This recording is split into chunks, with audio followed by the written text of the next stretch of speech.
So today is December the 7th, and the day after my birthday. I had so much fun having opportunities for celebration. And not only was I able to go out of town and have a little fun while I was in Charleston, South Carolina, which it's such a quaint little town. It's not little, it's actually pretty big. And it was just fun being there with some girlfriends and doing something totally different, and fun coming back and celebrating with my sweetheart, my kids. My roommate last night went out for dinner, and that was just always so much fun. And here we are. Today, I get to talk about one of the most amazing truths. Well, let me rephrase that. I get to talk about the most amazing truth. And it is not only how it moves me, how loved we are by the Creator, but the Creator created us only to love. That's it. That is our role. That is all we need to do. And if we can just accept our goodness, our holiness, our beautiful, blessed presence on this planet, and just shine our light wherever we are, just let that light shine, we would already be experiencing heaven on earth. But heaven on earth is only possible for those who choose to do God's will. And if God wills for us to be love, we must be love to experience the cause and the effect of that. Because if we choose to extend our light, if we choose to be gentle and generous and operate our lives from the truths of who we are, nothing can get in the way of the magnificence that we would experience.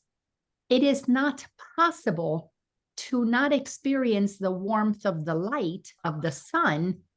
It's not possible to not experience it if you are not blocking it. The only way, think about it this way. I was sitting in Charleston. I forget what day it was that we got there, Friday, Saturday, I can't remember. And it was a cloudy day, lots of movement with the cloud. So it was a slight wind. And I decided that I was just enjoying being outside, and I was going to catch the light whenever there was a break in the weather. And I decided that that's just what I wanted to do. And, as I laid there, it just came to my consciousness. The sun is always there. The sun is like God, always there communicating with us. The clouds is what the ego is. It's blocks, it's obstacles to the presence of the light that is always there. And if we become patient enough and we sit there and acknowledge that the light is always there, there is no possible way that you can experience not having the light. They go hand in hand. If the light is shining, you are going to experience it. But what keeps us from operating from our goodness is we block the light. Between us and others, we put obstacles. We put judgments in the way. We make decisions that I'm better than you are. And if I'm higher than you, well, I'm going to be blocking your light because I'm going to be higher, and I'm going to cast a shadow over you. And that's what the ego says. Well, see, I'm better than you. You're in the darkness. I'm in the light. Well, you're not in more light than they are. You're just blocking the light that they are because of the arrogance. But when we block the light from another, when we attempt to control another, to put them in prison, to send them to the principal's office, to fire them from the job, whenever we attempt to block the light of another, it's because we are in arrogance. Our light is blocked inside. We don't remember who we are. And in this lesson that we were looking at last week, lesson 186, as I was sitting in Charleston, waiting for the sunshine to come out, I was thinking about this lesson, how it is promised to us that the salvation of the world depends on me. If I wanted to experience sunshine, I couldn't go into the house. I had to stay out there and wait for the light. I had to make a decision to hang out and wait for God well, not for God to shine its light, but I needed to wait for the clouds to get out of the way. I need to be patient with myself as the clouds are removed from my consciousness. This journey requires patience, requires dedication, requires commitment. And the more that we are willing to do whatever it takes to find the light, that's always been there. That's the trick. It's always been there. It's never not been there. Once you know it, the clouds parted and I was able to sit out there and enjoy the sunshine for like 3 hours. I was able to stay there. And my friends ended up going somewhere else because they wanted to go see other parts of the city. And I was like, I'm not going anywhere. I'm going to sit here and I'm going to wait for the sunshine. And it was so amazing when they came back. That's when when the clouds began to block the light. And for the remainder of the time that we were there, we were pretty much in gray, misty skies. I got the 3-hour block of sunshine because I decided to stay there and wait for the blocks to move out of the way. And I just looked at the skies and I said, this is what I want. And that's what I got. Well, we need to have that same level of not only internal knowingness, but a humility that says, God, I know that if you promise me that you're there, you're there. I'm going to sit and wait until I remove the blocks out of my awareness of you being there. We've got to stop saying, God, come please help me. No, God's been there all the time. Why are we blocking the help? Why are we getting in the way of things? I had a conversation with, I was talking to one of my clients this morning, and she was talking about some of the lessons that she's been getting and how, they come so much easier now. And I said to her, the day comes when you make a decision that you don't need to learn your lessons the hard way anymore. That the day will dawn on us that God has always prepared a path for us that is really fun and easy. The only reason we need lessons the hard way is because we have decided to block God. The harder the lesson, it's because the denser the blockage. Now, there's nothing wrong with coming into this incarnation to experience lessons. But once you know who you are, you don't need to wait to get hit by a 2x4. When the door closes, you say, okay, not that way. When things are not operating smoothly, you realize, okay, that's not my path. Now, if you want to push that door down, if you want to do whatever it takes to prove to yourself that you have the stamina, the strength, it's all good. Then it is part of your lesson to bulldozer your way through your lessons. But when you realize that the minute that you get that intuitive hit, don't go there. You don't have to go there. There's nothing hard about not going there. The minute you get that intuitive hit that says, I prefer this instead of that, go do this instead of that. Because God always gives us the guidance. We have the intuitive hit. It is the first thing that we experience. However, the ego always speaks first. We hear the ego talking to us. We hear the belief, oh no, don't do that. Oh, you better let me in. Whatever it is that the ego does, the doubt, the arrogance, the victimhood, the ego speaks first, but God activates the resonance. When God speaks to us, our intuitive knowingness is a frequency that says yes. It just knows. It is absolutely, totally, and completely. And sometimes it says no. It's very clear. It is absolute, unequivocally spot on every single time. Why? Because God doesn't need obstacles in God's way. God is at the edge of creation.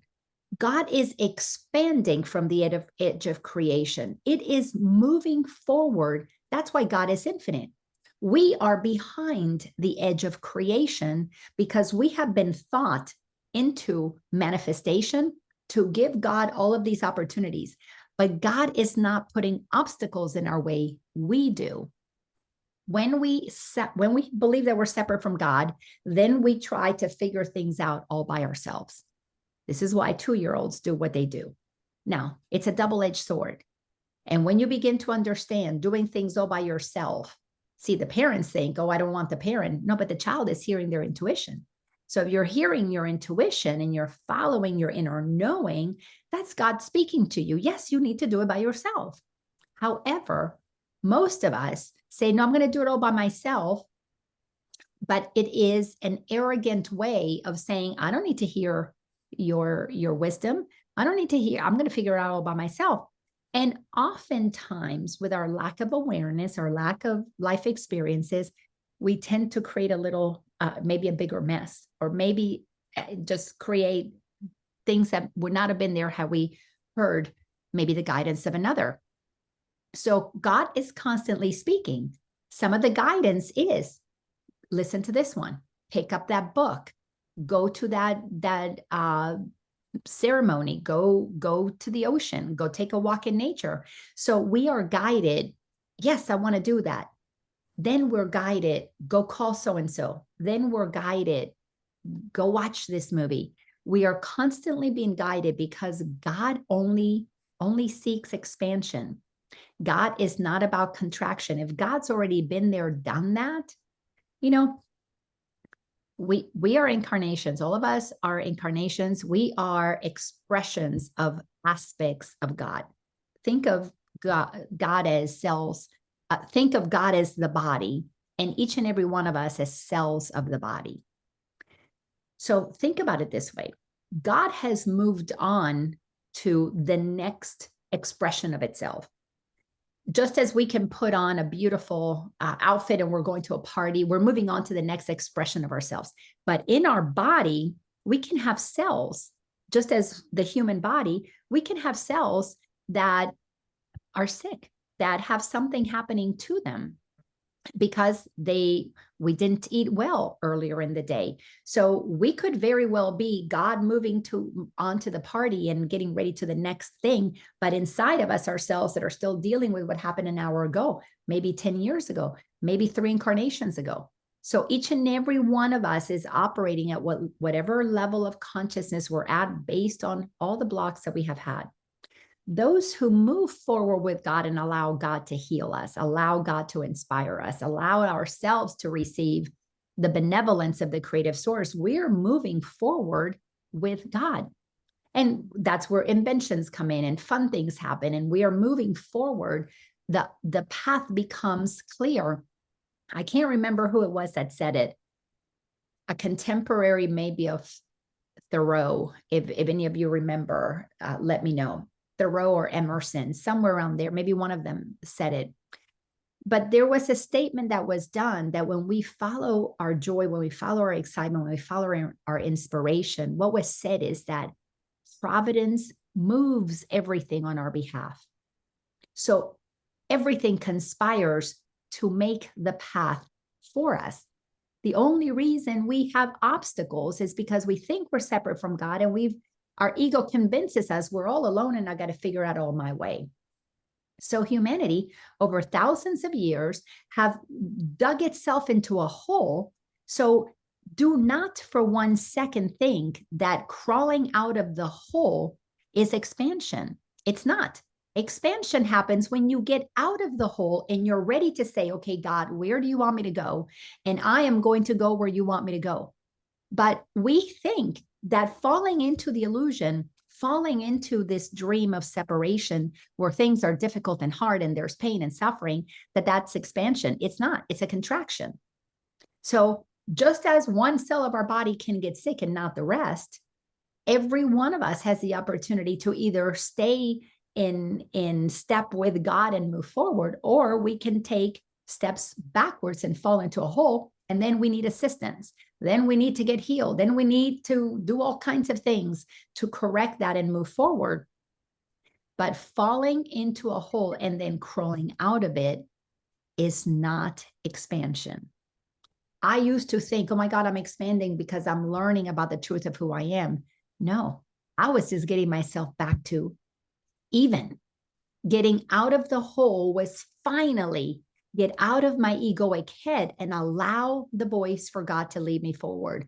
When we crawl out of the ego's way of doing things and we're finally seeing the light, Then we begin the process of expansion. Until then, we're just getting to even. We're just moving out of the hole that we dug ourselves into to crawl out of. Well, that's what the ego does. When the ego blocks God, that's what it does. But when we are in alignment with God, are trusting what God is saying is the truth of who we are, and then we shift and correct our misperceptions from listening to the ego, listening to the voice of doubt, the voice of fear, the voice of judgment, the voice of superiorness or inferiorness. When we stop the comparisons, when we stop all of that, and we decide to just accept who we are, accept ourselves as God created us, and we make that commitment to listen only to God's will, well, we are going to be in this world, not of it, serving the greater good of all. We're going to be assisting with the salvation of the world, not because that's how they're going to expand, but that's how we're going to help humanity get out of the hole. And we don't help humanity to get out of the hole by crawling into the hole. We have to stand outside. We have to stand outside and shine our light so that they can see that everything that they're doing to get out of the hole is simply the acknowledgement of that which got us into the hole, the ego, so that we can begin the process of cultivating a relationship with that which never put us in a hole, never pushed us into the hole, never tempted us with the hole.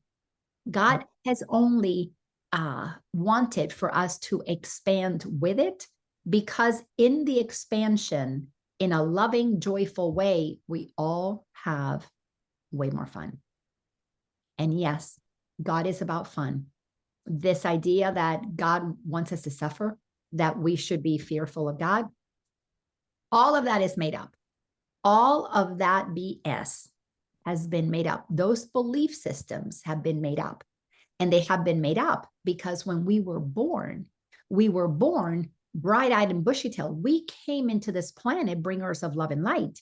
And those adults who were here and they were tired and they were overworked and they were whatever, didn't want to be bothered with changing diapers and midnight feedings, they, in their tiredness, they had fallen into a hole. They had forgotten who they were. They tried to suck the joy out of us. They began to control us. They began to conform us. They began to tell us, well, I'm going to spank you and it's going to hurt you. But it really hurts me more. I'm doing this for your own good. All of that BS, all made up by disconnected adults. And we have been passing down the sins of the father upon the children. And every generation dug itself deeper and deeper, further away from the truth and pulled the children down with them.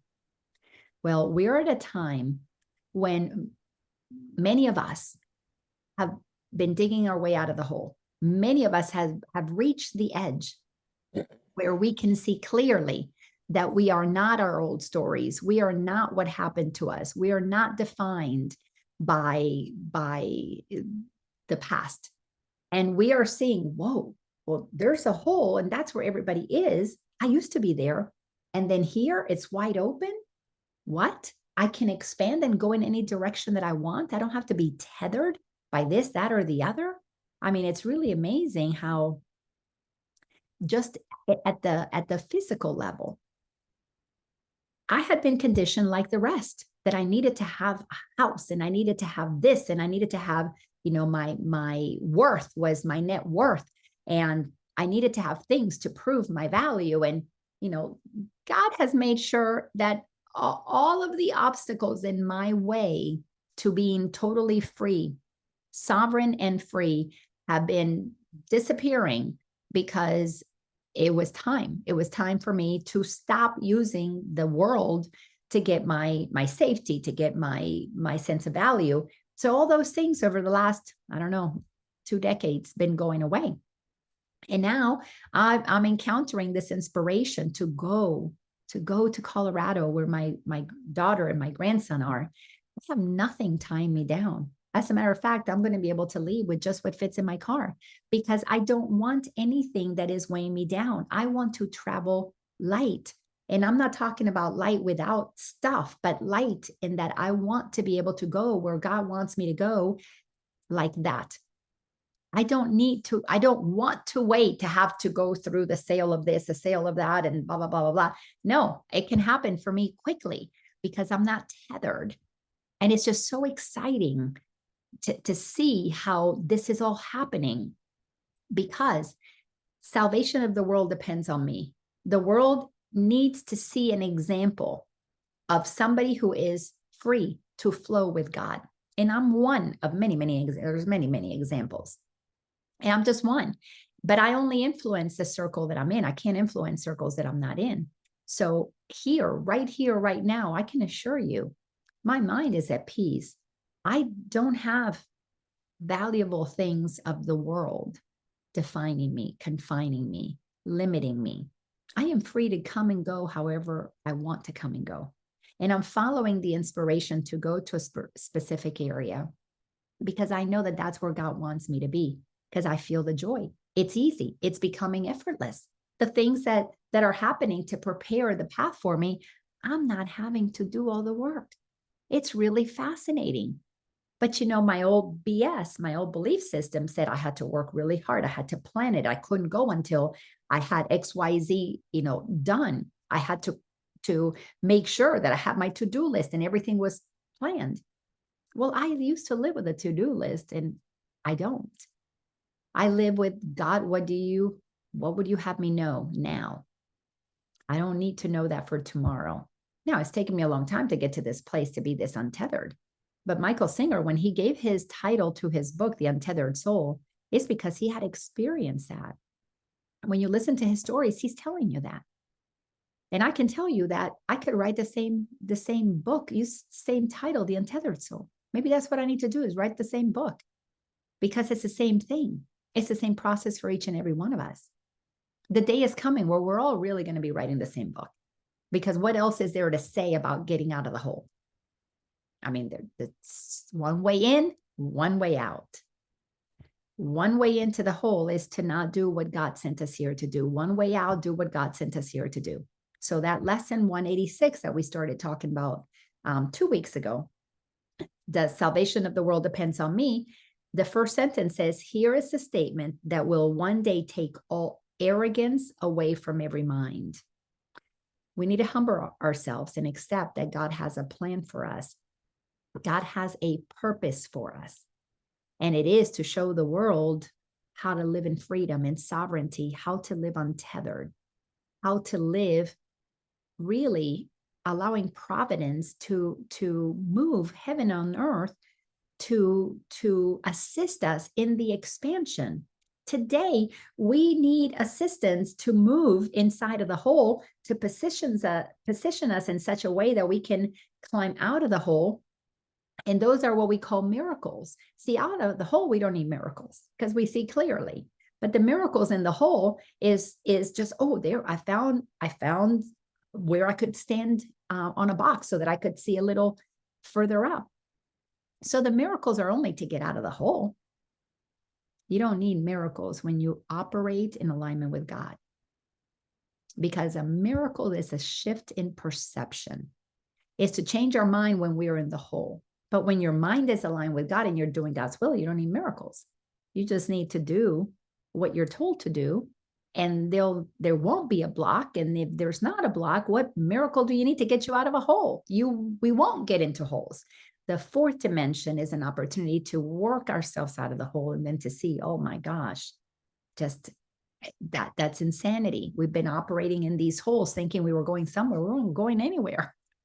Most of us were digging deeper by doing things our own way. But now, outside of the hole, we can see clearly what is around us.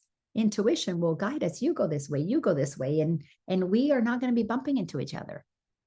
That's just not possible, because God sees everything. God is everything. God is the truth with which we see. God is the love with which we operate. God is the intelligence that we are accessing.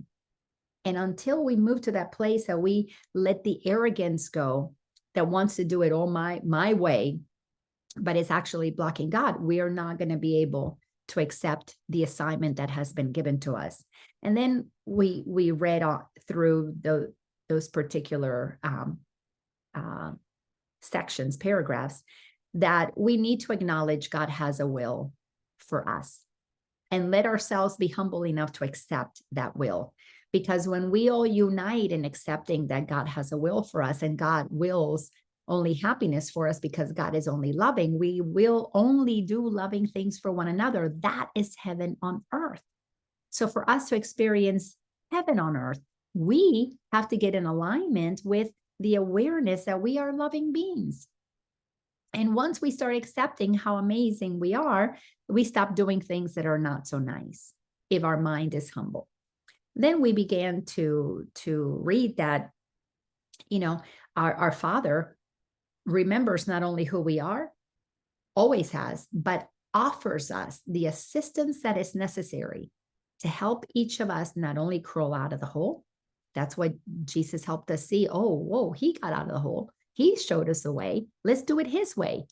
Listen to the Father. Acknowledge I and the Father are one. Why am I continually blocking God? Because it's comfortable in the hole. We've gotten comfortable with a certain level of darkness, a certain level of bad things happening in the world. Well, the world that we are here to co-create is a world that is done with the darkness, that is done with a little bit of bad happening. It's a world that wants only for the greater good of all, wants everybody's light to be shining.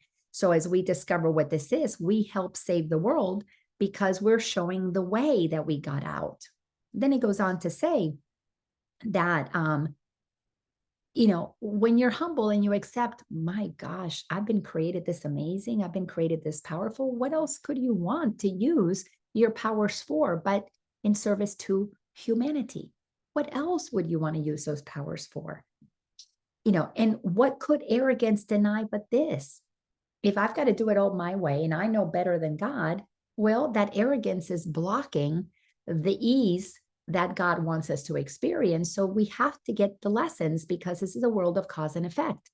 If you're operating with a mind that believes in obstacles because, well, it's the way it's always been, life is hard, you got to work hard, well, then that's the effect that you're going to receive. But if you train your mind to think with God and, well, wait, it's supposed to be fun and easy. And the way it's been made clear for me, because Jesus showed me the way. And the way is of love, the way is of gentleness. Well, then you got to be humble enough to accept that it's going to be easy for you. You're not special that it's easy for you and not anybody else. It's easy for you because it's easy for everybody else. The paradoxes of humility. So it tells us in paragraph 3, the last line that we read, or next to the last line, today we will not shrink from our assignment on the spacious grounds that modesty is outraged. Our ego wants to be modest. Oh, I can't have it be that good. Oh, you know what? I'm not such a good person. I didn't do things right. I didn't wake up fast enough. I'm not consistent with my doing God's will. I really can't have things. I can't save other people. Oh, that fake modesty is the ego talking. And it doesn't want us to hear, I don't need to be modest. If I'm the light, I'm going to shine the light. If I know I was created loving, I am going to be loving. If I know that I am brilliant, I'm going to access the brilliance in me. If I know that I'm eternal, why am I worried about death? If I know that healing is mine, why aren't I spending time accessing that in me? And as you all know, I ended up getting sick not too long ago, lost my voice and all that. And it was all pointing the way that there was still a part of me that wasn't fully accepting the truth of who I am. So my work was just, oh my goodness, God, I still put blocks in my own way, helping me see, oh, maybe there was a little comfort in being sick. I'm not being judged by that by God, but I'm certainly needing to stop being falsely modest and think that somebody else can heal me, but I can't heal myself. What? God created each and every one of us equal, meaning each and every one of us has all of the power to create whatever it is that we want to experience. Are we creating consciously with God and love and well-being and truth? Or are we creating our reality by blocking truth, which means we have to create holes to dig out of? That's what illness is, a hole to dig out of.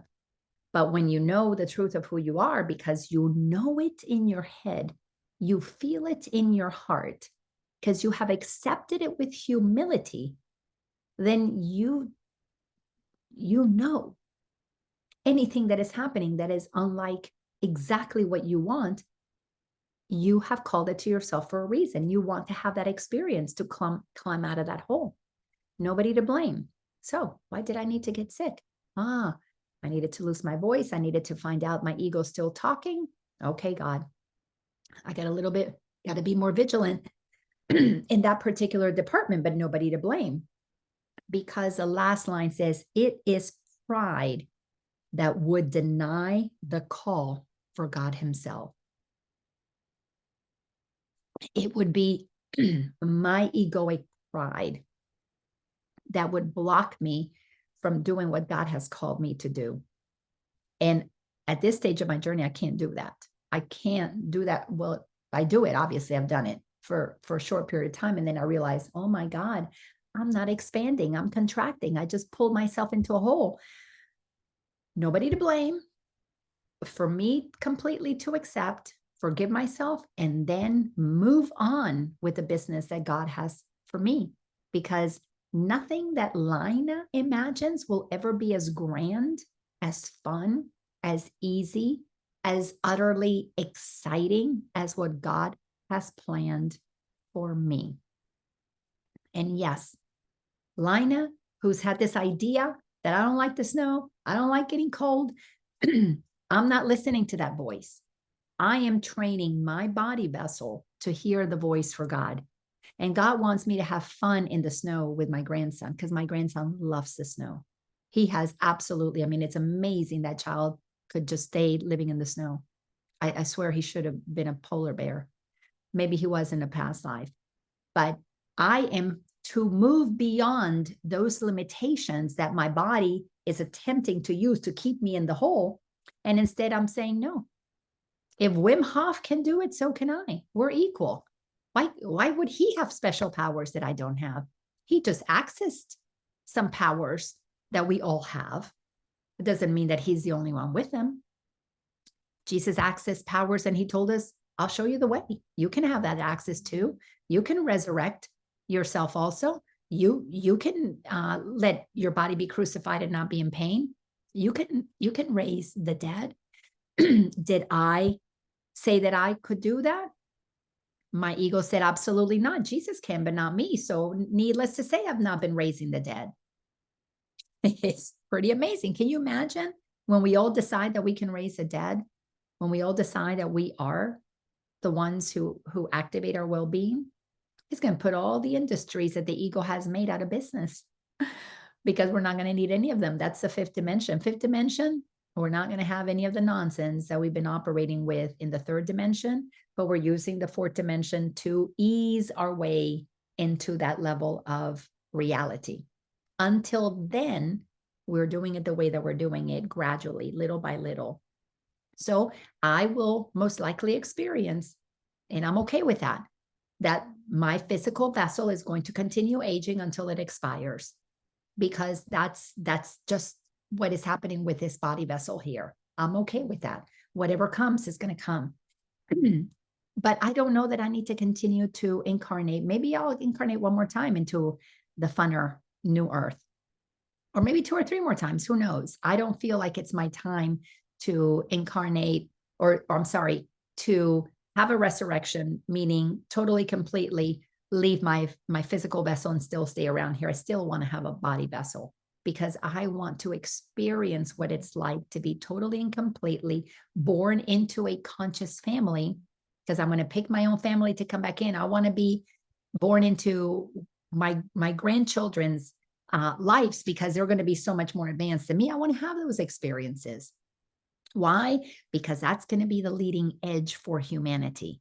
And I want to experience the leading edge of humanity that has dug itself out of the hole that the ego has created. So here in paragraph 5, it says, I'm sorry, paragraph 4. Excuse me about this. All false humility we lay aside today, that we may listen to God's voice reveal to us what he would have us do. Whew. If you're not willing to say, God, I don't know what anything is for, just give me guidance. Until we are that humble that we can sit and not need to have a decision made. You know, we live in the world where the ego loves to control things. Currently, I live in a house where there's a lease coming up. And for us to renew the lease or say that we're not going to renew the lease, we have until December the 10th. Well, something has happened for one of my roommates that they might want to renew the lease, but they need a little bit more time than December the 10th, maybe December the 15th, a few more days. And would you know that the leasing company says, nope, you can't have any more days. Even though it's months before the lease is up, which is in February. The leasing company needs an answer by that day, and that's the only day that they can have an answer by. Never mind what's happening to the other people, other things that are transpiring, other decisions that need to be made, because the ego's not interested in helping anybody. The ego is selfish and greedy, even though totally, completely irrational. It's not going to change a thing for that leasing company because they can't take possession of the house until February. So it's not like it's going to alter anything that they can do. But the unwillingness to be humble enough to say, brothers, sisters, what do you need, is so evident in the rules and regulations that the world has created when it listens to the ego. Where God instead, in humility, would say, well, how can I be of service? Because that's what God does. Goodness is always about service. And if we don't care about others, it's because we don't know we are one. If we don't know we are one, we don't understand God. If we don't understand God, we don't understand goodness. If we don't understand goodness, we don't know who we are. Therefore, we cannot be good to others. Fascinating, fascinating. Sentence number 2 says, we do not doubt our adequacy for the function he will offer us. So what is happening here? I don't doubt for 1 second we're all going to get guidance.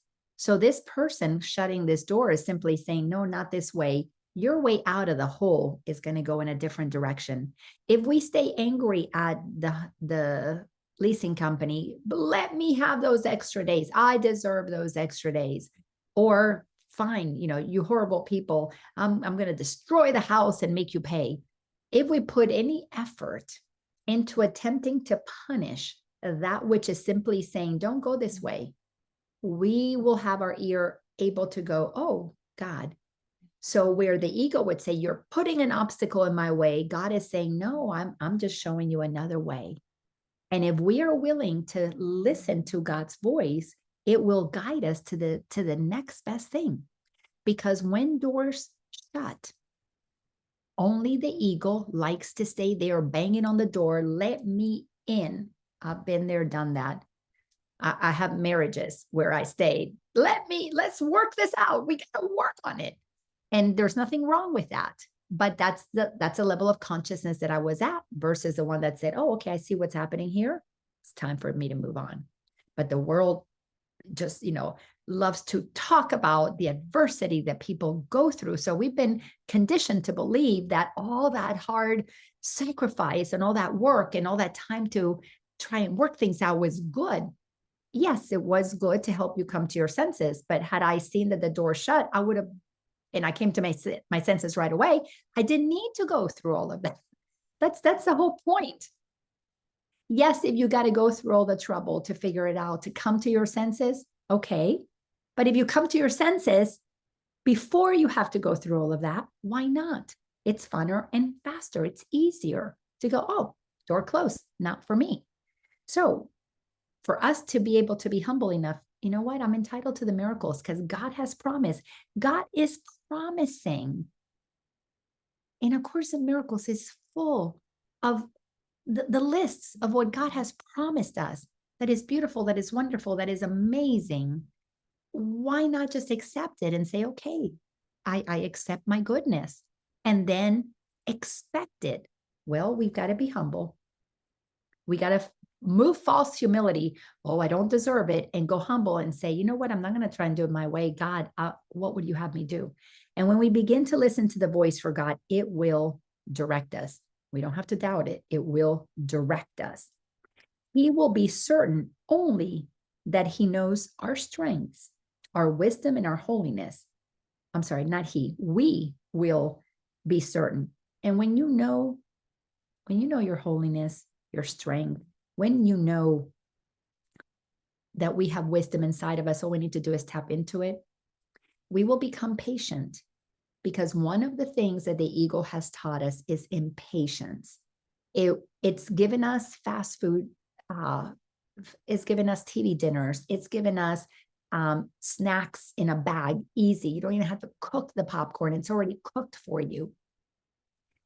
Everything we wanted instantaneously to pull us out of the ability to be patient. So one of the things that we all have got to get used to is beginning to do things a slower way.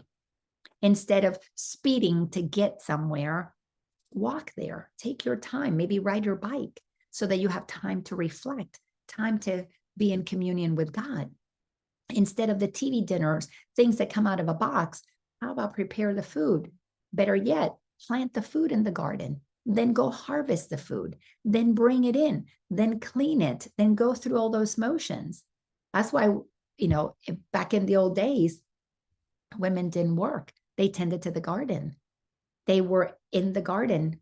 They were putting their love, their wisdom, their strength into preparing what sustained the family. Not saying that that's what God intended for us to do, but in communal situations, we would have people who love to do that, and they would do that.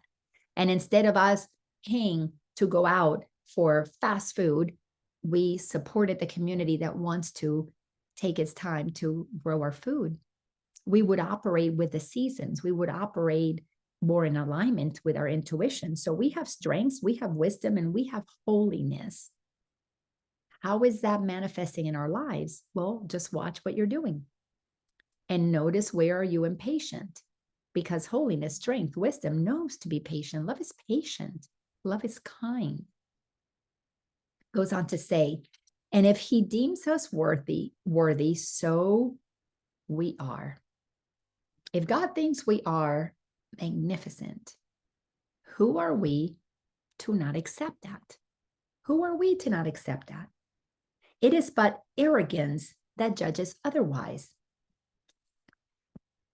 I lived my life in a lot of arrogance for a very long time.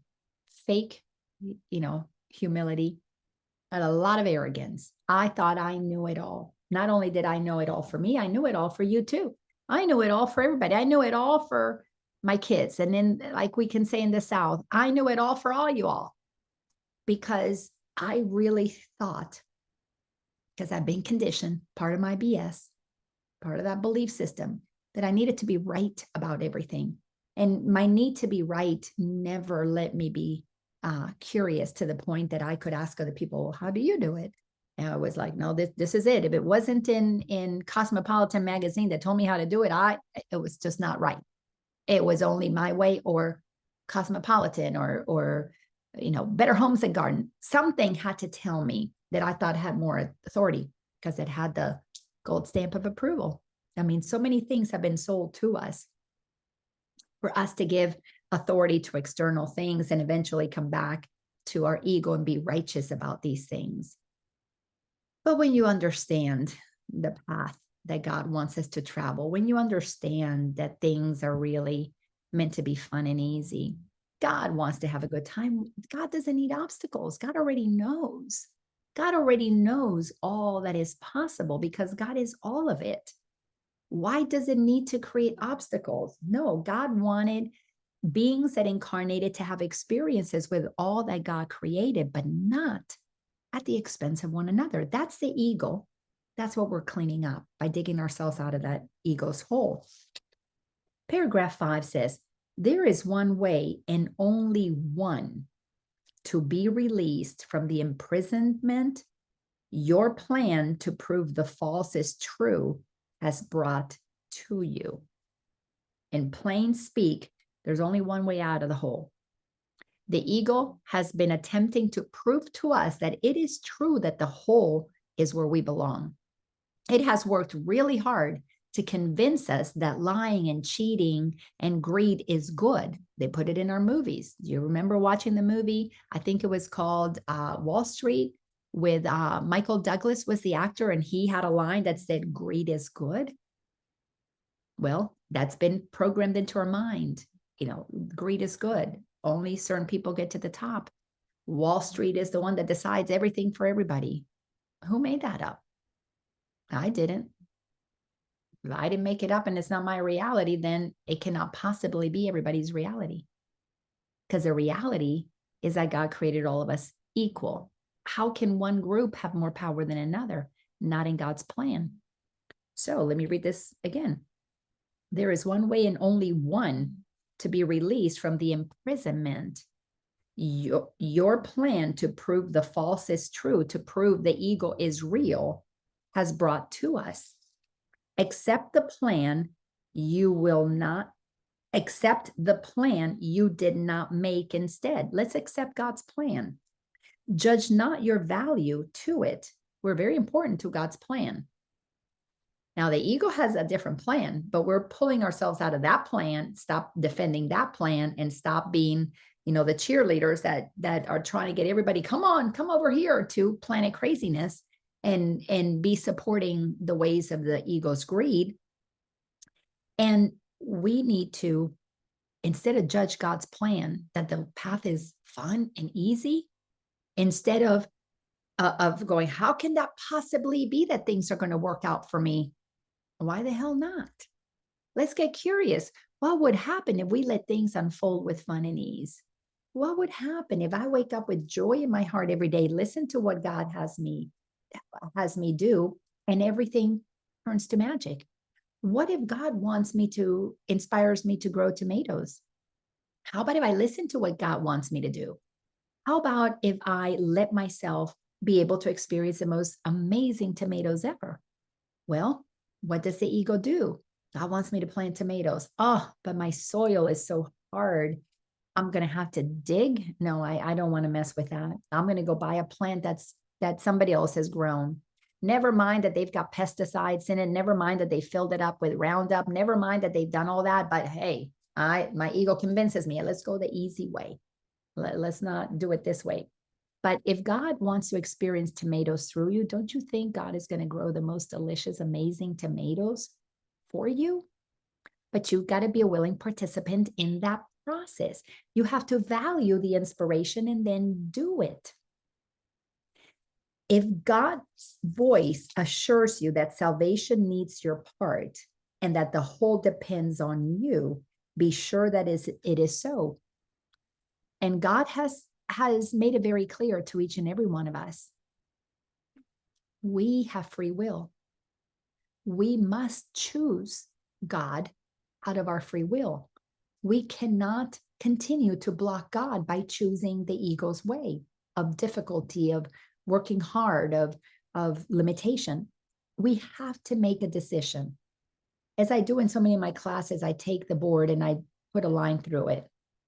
The side of God, fun, easy, joyful, but it does require patience is one of the characteristics. It requires gentleness. It requires trust. The way of the ego. Well, it might be fast, but it requires cheating. It requires somebody getting hurt.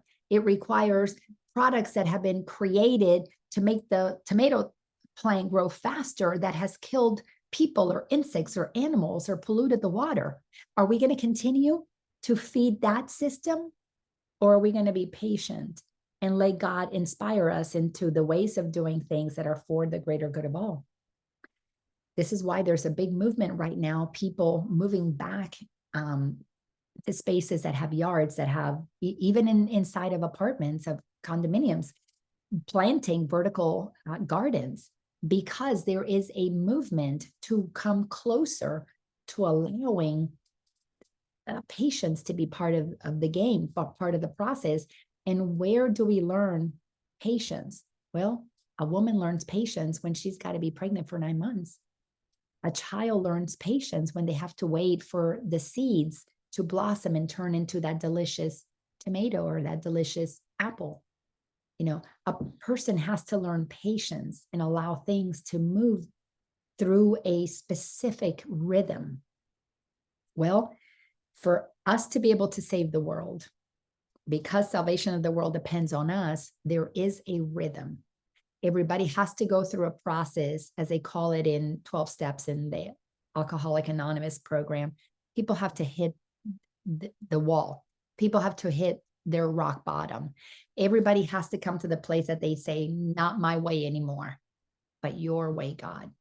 So we've got to start there. Let everybody do whatever they need to do to get to the point that they give up. That's how we did it. And then we begin the process of working our way back to the truth of who we are. The arrogant, sentence 5, the arrogant must cling to words, afraid to go beyond them to experience, which might affront their stance. The ego does not like the idea of giving up its control. So it loves the word control. It loves the word I am boss. It loves the word I'm in charge. And we have to work through an incredible vocabulary that has been created that acts as blocks. You know, one of the things that was very difficult for me when I was going through my divorce is I had achieved the status of Mrs. I was married to a person by the last name Maxwell. So I was Laina Maxwell. So when I went through my divorce and I had to change my name back to Laina Orlando, I realized, oh my gosh, I was going to have to explain to people I'm not Mrs. Maxwell anymore. I go to the kids' school. Mrs. Maxwell, well, I'm Laina Orlando now. Oh my gosh, what happened? Oh, divorce. And there was a process of time that those words had me not even say Laina Orlando, because I didn't want to bring up that I was divorced. The word divorce, because the word Mrs. had become part of my identity. So there are a lot of words. There are a lot of things. For example, being called the word Jesus. Only Jesus can be special. It's just a word. We're just as special. We are equal. Everybody is equal. So we've got to look at what words do we give so much power over us. So the arrogant must cling to words. I'm the president. I'm the owner. I'm the whatever. I'm the CEO. We're going to see a lot of people suffer greatly because they're the senator. They're the congressperson, and they're not going to want to give up some of those positions. But if the time comes that has to be seen, that we need to make some changes to what's happening, some people may not like that they're going to lose some positions of power because the words define them. Then it goes on to say here, yet are the humble free to hear the voice which tells them what they are and what to do. Being able to listen to God, I had to free myself of all of these ideas that I was married, that I was a business owner, that I was successful, that I was rich, that I was this, that I was that, and let all those words collapse to the point that the words just could not have more meaning than the meaning that I had discovered when I understood the worth with which I was created. See, God doesn't create, that old saying, God doesn't create junk. God created each and every one of us as extensions of itself to experience, each of us a cell of the human body. God being that which moves the whole body, and it wants to move it all in the same direction. But if we decide to be arrogant, if we decide to practice false humility and get stuck in that, no, I'm not budging from here. I like it here. I like this title. I like this marital status. I like this career. I like this amount of money in my account. I'm not giving in. Then God is saying, okay, you can stay there. We're going to keep moving. When you're ready, catch up. And what happens when we dig ourselves out of the hole, we're accepting our part in God's plan for salvation. We are moving with the flow of God. We're participating in the salvation of the whole world because we have spared ourselves from falling in the hole. But once we fall in a hole a few times and you see what happens, you go, oh, no, I've been there, done that. Don't need to do it again. So with that, let's complete. That takes us through end of paragraph number 5. So next week we can pick up paragraph number 6. Let me see. Yeah, that's it. So today, the 7th, we stop there. I'll make a note of that. So I would love to hear from you if you got any nuggets from today's transmission, because I just, as always, love it when you come and participate here and give me an opportunity to allow whatever wants to flow through me. Look at you, beautiful lady. This is called Wig Day. I know. I can tell. Yes, occasionally I just have to do it. And I have a 1 o'clock, so I'm going to have to go. But I will tell you that today, boy, did this hit home. Talk about, you talked a lot about falling into the hole, which, and then you have to just dig your way out. So I've been experiencing that, and I can feel that I am definitely digging myself out. Definitely. And I feel like I'm like,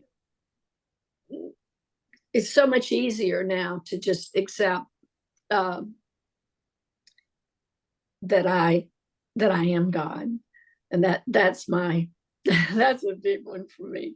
So, but this today was just magical. I'm so glad I was on the call, and I thank you so much. And I've got to go because I made a promise, and I'm going to keep it. So, all right. All right. Love y'all. Bye. Bye. I don't know. Oh, here I go. Leave. There you go. So to her point, once you see the edges, we don't have to keep going into the hole. Once you become familiar with the edges, you see the edge and you go, oh, there's the edge of the hole. You don't have to jump in. You don't have to.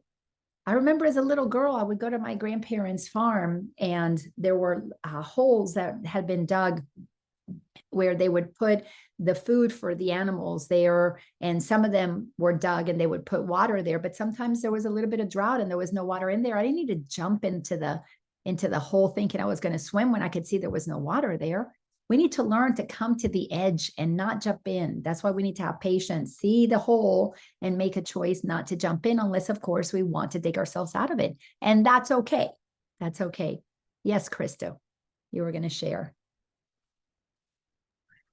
Well, let me see if I can recall it now. You mentioned about just being focused on the presence of guidance constantly, and you didn't use those words, but that's how I'm translating it. I mean, just this last Friday, there were about 3 amazing things that happened during the day that I recognized were just, kept me on a high. And I know that if my consciousness was not in the appreciative mode of the gifts of life constantly pouring upon me, I would not have hooked it into those things. And I know there are more good things that happen that I miss all the time, every day. And but every now and again we get big wows to remind us of these things. And sometimes if you're not in the moment of one's guidance connection, you even miss the big wows. You turn them into criticism and this sort of thing of things around it that could have been better maybe, or whatever. Every small gain is a gift in my understanding, because of my recognition of the guidance that we are constantly have within ourselves. Yeah. yeah, that's really what I wanted to share. Yeah, I mean, it's amazing if we can just follow that incredible guidance and do everything we can to not dig the holes that we have to climb out of later on. So thank you for that share. Anybody else? Then we'll complete this. Oh, I've got a question, Yes, and ma'am. whatever. You said, well, my question is, does God actually have a plan for us?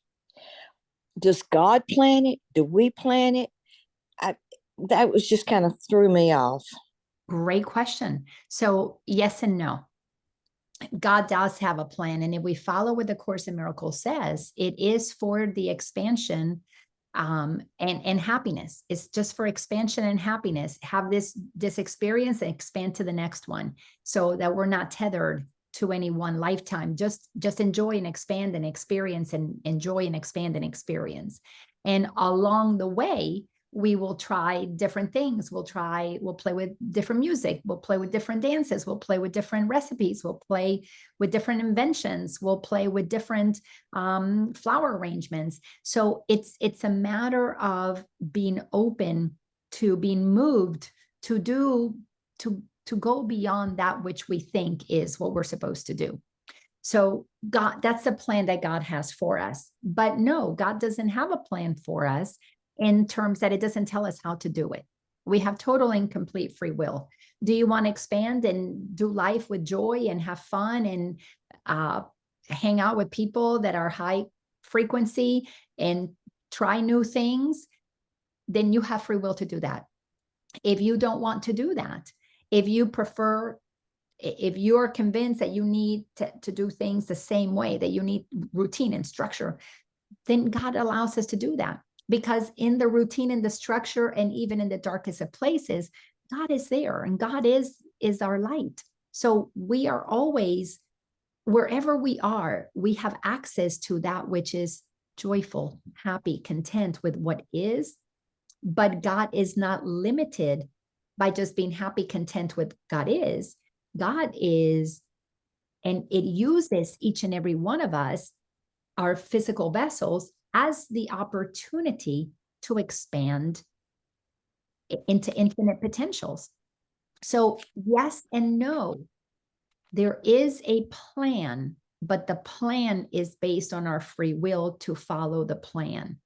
What we need to understand is that what God wants for us will always be grander, more funner, lighter, more joyful, and serve more people, the greater good of more people, because it is that expansive. Our plan is always, for me and maybe my family, it's always going to be limited. So we get to have the limited plan, and it's okay because it fits in all of God's plan. But why limit yourself once you discover that you could do it God's way? So that's why it's a yes and no. We have free will. So let me put it to you this way, Dondra. If you follow what excites you, you are following God's plan for you. You cannot go wrong with following what excites you. And if what excites you is a limited experience, maybe the little garden that feeds you, do that. If it's to go join a co-op that creates a big garden that feeds the multitudes in your community, maybe even your state, then follow that excitement. But whatever you do, if there's excitement in you, you're connected to God's plan for you. And that's what's more important than anything, not the size of the plan, but the joy in what you're doing. Does that help? Yes. Thank you so much. Of course. Well, I love you all. I'm so grateful for anybody that joins us or listens later on. Keep these things on YouTube. And next year, I'm going to be more deliberate to help anybody who wants to go through the Course in Miracles lessons. And I'm figuring out how I'm going to set that up in maybe a Facebook group that people who want to go through this journey of the lessons, I've got All the recordings are already on my YouTube channel, and I'm going to figure out a way to help people connect in a way so that we can all shift and lift from ego to God together, or whoever wants to do it together.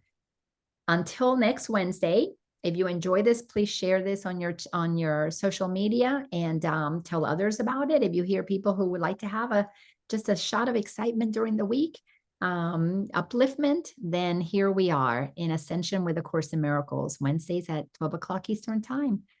Thank you all so much. Love you, and see you next time. Thank you. Awesome. Thank you.